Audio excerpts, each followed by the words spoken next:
Got another little bit of a combo for you today, and the first item on our itinerary is Ryzen, as we have some new silicone coming onto the market which will fix some hardware bugs that have been annoyingly present basically since the launch of the processor.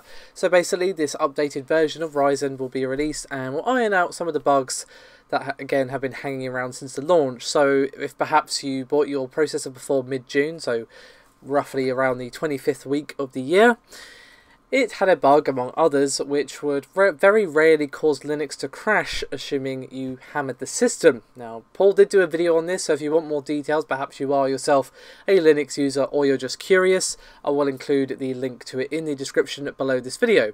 But Phoronix managed to get their hands on an updated CPU, and they were actually the ones who found this bug in the first place, and the silicone has been corrected to basically make sure that this issue is no longer happening. Now, obviously, you might wonder, oh, have we perhaps gotten any BIOS revisions or anything like that? No, all other components are identical other than the updated silicone. So it is definitely just an issue of swapping the older chip, say for example the Ryzen 7, with one from the newer production line. So basically, if you are a Linux user and you've been having this annoying problem, sadly the only way to fix it is to just replace it with a newer chip. It seems that it is a hardware fix, nothing to do with the BIOS or anything like that. And AMD have also been keen to assure us that this issue doesn't actually impact either Epic or Threadripper, which obviously kind of confirms those earlier rumours that these CPUs were also using updated silicone. They didn't just copy and paste it, they did do some tweaking, obviously, given that Threadripper and Epic are obviously very different from Ryzen. It was kind of gathered, but obviously they have not only updated it for those chips, but obviously fixed these bugs as well. Now you might recall some time ago that Canard PC previously leaked details regarding both Ryzen and Threadripper, and I myself discussed how there might be a B2 stepping of the Zen silicone. So basically this B2 stepping reportedly addresses a few hardware level errors which apparently just couldn't be done via a Gisa and BIOS. And according to Canard, these fixes mostly are focused on Uncore, which is basically the integrated north bridge of the processor. So there's a few things it takes care of, and that includes like PCI Express and memory controllers and stuff like that. So basically, if this rumour is true, there are a few fixes and tweaks which basically eliminates these very unlikely to occur already bugs from Ryzen.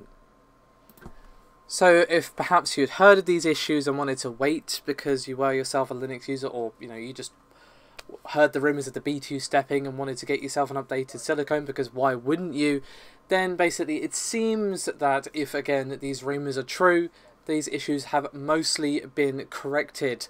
Now a big thanks to Joe for sending this tip over, big thank you to him and pretty much everyone who sends us tips, very useful indeed. You can throw us a tip at contact@redgamingtech.com if perhaps you have something interesting that you think we might like to cover. Now our second piece is unrelated to hardware, but I think a lot of you will find this very interesting, as Target have a page which leads to, well, Bethesda, Game of Thrones. I will include the link in the description, but obviously it might stop working. And obviously this has gotten imaginations working and fingers typing as people get excited about the possibility of an unannounced game from Bethesda. What kind of game could this be? Well, it could be anything. It could be an open world kind of thing, or it could be slightly more structured. We literally don't even know if this is actually a thing. Now, according to people in the Reddit thread which I found this particular piece of news, and that will also be linked in the description if perhaps you want to see the feedback on this rumour, target placeholders are usually pretty accurate, so it might be reasonable to expect that we get an announcement soon, as of course the finale is airing late tonight or early Monday, depending on where you are in the world. I just myself won't be watching it till Monday evening, which is going to be interesting. But still, my imagination is definitely fired up by this, and we've had a couple of Game of Thrones games. Obviously the Telltale one is probably the one you're thinking of, and the first episode was good, but other than that, it nosedived so rapidly it was actually quite hard to watch in a way. So I feel like the series definitely needs a game to do it justice, and hopefully it's not set in the around the characters we know. I think it would be better served if we have a game that is focused on an unknown character, perhaps made up for the game, and kind of like working in the background of, you know, these stories, or completely separate from these stories, because obviously it's a massive world with a lot of complex relationships going on. So that would probably be for the best, because obviously we've already seen the books being adapted in the show by HBO. So that's my opinion on what should be happening there. But yeah, obviously it could be nothing, but my curiosity is definitely piqued on this one. Next up, we have some rather interesting comments from EA's Patrick Soderlund. He's of course the studio executive VP. And one of the things that EA revealed at E3, which was a bit like, what, at the time, was of course Seed, and it was Search for Extraordinary Experiences Division. And when talking about this in a recent interview, he discussed how there's going to be improvements coming to AI soon. And he said, quote, AI, deep learning, neural networks, machine learning, these impact those... The impact those are now having on our daily lives, anything from autonomous driving cars to medicine to diagnostics. Today, an artificial intelligence is about 100 times better at diagnosing breast cancer than a doctor that is looking at x-rays. What will this mean for our industry?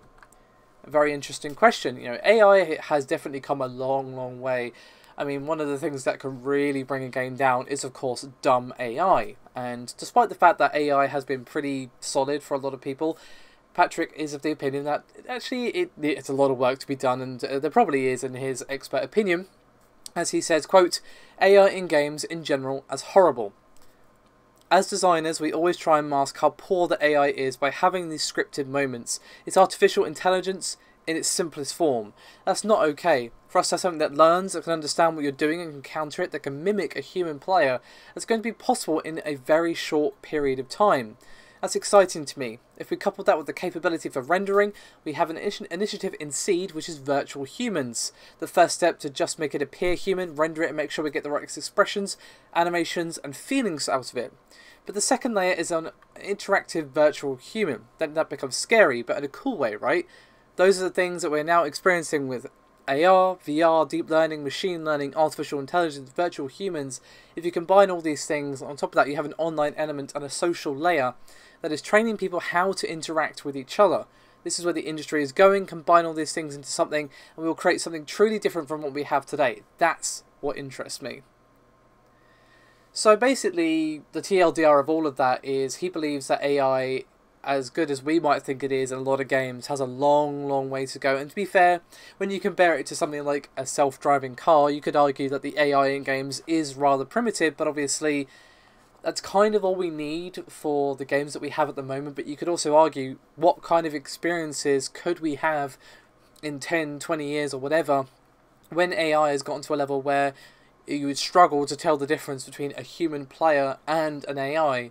Like, there are probably experiences that can't be done now because the AI tech just isn't there for the gaming industry, or at least it is, but it's not affordable because obviously it is a sort of burgeoning research area, I suppose you could say. And obviously Seed's thing is to basically bring these cutting edge technologies into the game industry, and AI is obviously a way where that can be improved. Obviously the last few years have been very focused on graphics, but there's only so far where you can push photorealism, in my personal opinion. We're kind of approaching that, I think. Obviously I might be eating my words in like 10 years or whatever, but for now I think it can't really get much more realistic than it currently is. Obviously you can do proper skin and hair and that sort of thing, but overall we're pretty damn good when it comes to photorealism, and while there probably is improvements to do that, I don't think we're going to make a huge jump like we saw, say, from the PlayStation 1 to the PlayStation 2. That sort of jump in graphics I don't think is going to happen again. So the areas that we have to improve are obviously in terms of like controls and, you know, virtual reality improvements, and again AI. So it definitely could be a very, very interesting time. Obviously, whether or not these technologies end up being implemented, and obviously whether or not they're implemented well, is another matter entirely. But it definitely is interesting that this could be in our future in the next few years. So, let the speculation commence. As always, thank you very much for watching. Do remember to like and subscribe, and if you're interested, do check us out on Patreon, patreon.com/redgamingtech. Even if you don't donate, your support is highly appreciated, and every like and subscribe really does mean a great deal to us. So, bye for now.